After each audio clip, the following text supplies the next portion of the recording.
Meus queridos irmãos e irmãs, a festa que hoje celebramos em toda a igreja, a memória do Santo Anjo da Guarda, é uma festa cuja história da igreja nos aponta para indícios remotos do século VIII. Lá na Inglaterra, já se dizia de uma festa dedicada especialmente ao Anjo da Guarda. Mas foi apenas no século XVI que o Papa vigente da época estendeu a toda a Igreja Universal o dia de hoje como o dia de devoção à memória do Santo Anjo da Guarda. E naquele dia propagou-se então a milenar oração que fizemos no início da missa, mas que de forma mais robuscada, trazida lá de seus primórdios. Esta oração diz assim: Anjo do Senhor, que por ordem da piedosa providência divina sois o meu guardião. Guardai-me neste dia, iluminai o meu entendimento, dirigi meus afetos, governais meus sentimentos, para que eu jamais ofenda a Deus. Amém. Veja, por que eu fiz questão de buscar esta oração na sua forma mais robuscada, mais próxima do original? Porque esta oração, ela diz que Deus colocou por um desígnio de sua providência divina o anjo como nosso guardião.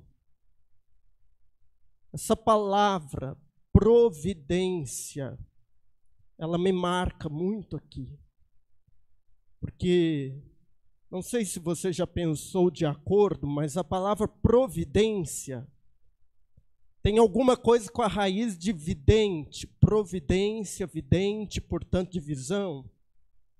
E providência significa que Deus, porque Ele tem a visão de tudo que acontece, passado, presente e futuro. Ele sabe, Ele é onisciente, Ele sabe de tudo. Aprouve-lhe, porque sabia da batalha que travaríamos, nos dar tais guardiões. Você sabe que o Catecismo da Igreja diz que quando Deus criou todas as coisas, Ele criou as coisas visíveis e invisíveis. Portanto, os seres espirituais e os materiais. E quando Deus criou então tudo, e tudo que Deus fez era bom, o diabo, ele era um querubim, um anjo feito por Deus de forma excelente.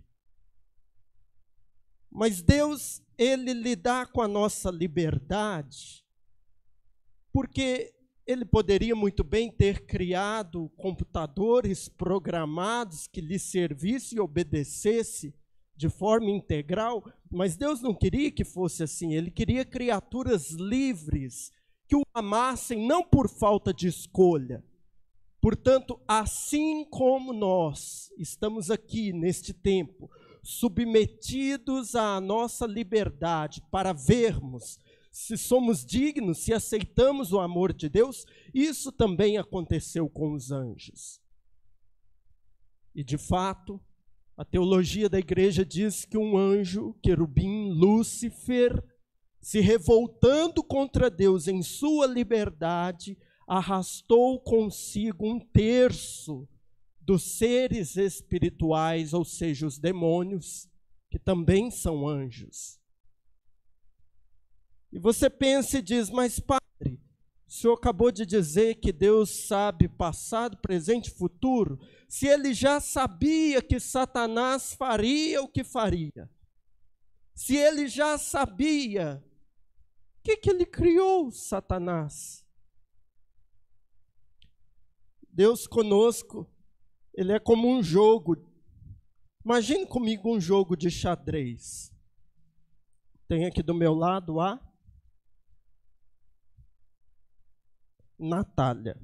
Suponhamos que eu seja um jogador de xadrez expert de vitórias mundiais. Eu já ganhei muitas medalhas e troféus. E você aprendeu a jogar xadrez ontem. E nós vamos jogar xadrez.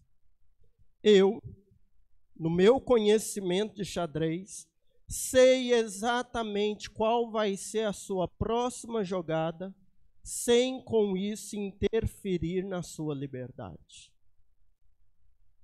Deus é assim com a gente. Sem interferir na nossa liberdade. Porque Ele é expert em vida.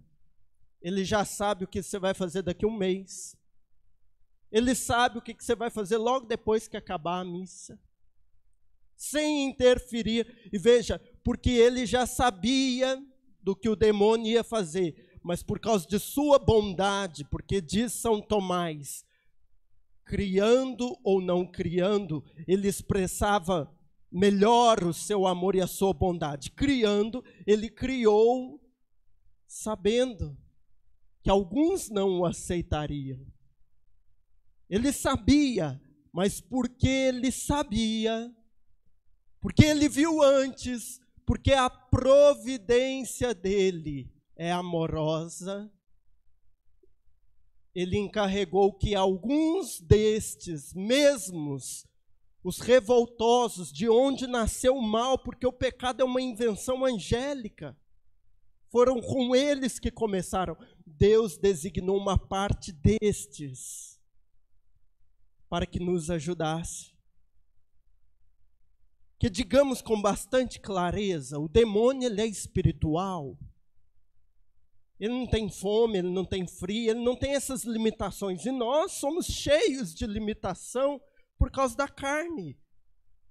Portanto, o demônio não é mais poderoso que Deus, mas ele é mais poderoso que nós. E nós precisávamos de uma ajuda que fosse também ela espiritual. Por isso, sabendo do inimigo que teríamos, Deus separou uma parte destes seres espirituais para estar conosco. Diz o catecismo, os fiéis são ladeados. Ele anda do nosso lado para nos ajudar. E veja, a gente costuma rezar pedindo que o anjo da guarda nos livre de acidente, de doença, de coronavírus. O anjo da guarda, ele tem muito mais do que apenas nos proteger, ele nos livra, ele é a nossa arma contra o nosso inimigo que é espiritual. Deus colocou um guarda-costas do seu lado, porque ele já sabia que alguns não o aceitariam. Mas para que nós tivéssemos arma para lutar de igual para igual, ele nos deu este guarda-costas. Isso para nós é por demais maravilhoso pensar e nos leva assim a glorificar a Deus mesmo, de todo o coração, porque Deus nos protege. Jesus, quando pregava, ele usava de pequenas histórias para se fazer entendido. Eu também queria contar aqui uma história. Na verdade, mais do que uma história, é uma piada. Olha onde chegamos, né? O padre contando piada na missa. Pois veja, é piada, não é história de verdade, não, é piada. Diz que quando o Papa Francisco veio na Aparecida do Norte, ele entrou no Papa Móvel, virou para o motorista e falou assim, olha, eu estou cansado de ir no banco de trás. Desde que eu virei Papa que eu não dirijo. Estou doido para dirigir. Faz o seguinte, passa para trás, eu que vou dirigir. O motorista ficou constrangido, falou, mas Papa, eu sou um motorista. Não, bora para trás, eu que vou pegar o volante. Papa foi para o volante. Papa Francisco, pé quente como é, pegou a Via Dutra, 160, 180, 200 por hora. Lá aí vem a polícia atrás dele. Parou o carro, falou, bonito, hein, seu Papa? 180 na Via Dutra. Tá aqui uma multinha para o senhor. Dali a pouco o policial recebeu a ligação no rádio. O companheiro dele falou assim: e aí, quem que era o bacana que estava a 180? Sei te dizer, não, ele deve ser muito importante, porque o motorista dele é o Papa. Por que eu contei isso? Eu não sei quem é você. Eu não sei quem é você que me escuta e me acompanha agora. Mas eu sei de uma coisa. Você deve ser muito importante, porque o seu guarda-costa foi escolhido pelo dedo de Deus. Porque ele viu antes. Porque ele sabia da sua luta. Porque ele sabia o tamanho do seu inimigo. Ele falou: não, eu não posso deixá-lo desamparado. Por isso, meu irmão, não seja louco você de ir para a guerra e não usar a granada. De ir para a guerra e não usar a metralhadora. De ir para a guerra e não usar aquilo que Deus de especial maneira confiou pensando exclusivamente em você. Uma ajuda eficaz na luta espiritual que ele sabia que travaríamos. Nós, porque somos de matéria, carne e sangue, somos cheios de limitação. Frio, sede, fome. Os seres espirituais, não, eles não têm carências. E Deus, porque sabia da nossa finitude, da nossa carência, nos deu seres que fossem tão fortes quanto o próprio demônio que nos odeia. Por isso, quando você estiver num perigo, numa tentação, quando você tiver acabado de cair num pecado, clama o anjo da guarda e diga: santo anjo, se a ti me confiou a graça da providência divina, me ilumine, me rege, me guarde, me defenda, para que eu não ofenda a Deus. Louvado seja o nome de nosso Senhor Jesus Cristo. Louvado.